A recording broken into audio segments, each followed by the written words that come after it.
Hey guys, here we are in Michigan where it is finally summer and I can play outside and it's breezy and sunny and absolutely gorgeous. So I knew that for my June recap videos I would have to come outdoors to record for you guys.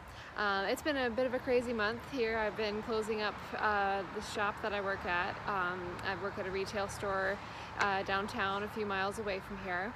And we sell a lot of Celtic themed things, sweaters, jewelry, all that fun stuff.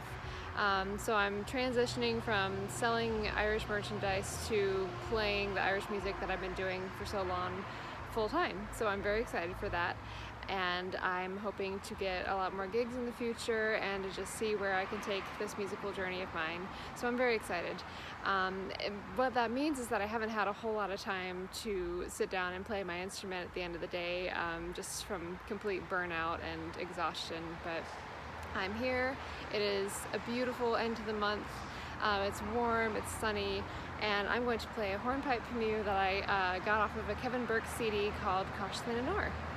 And I'm going to follow that up with the Star of Munster, but I'm going to play it in G minor instead of the more typical A minor because the first tune is in G minor, and I kind of like to do a speed transition instead of switching keys. So that's what I'm going to do. Hope you enjoy.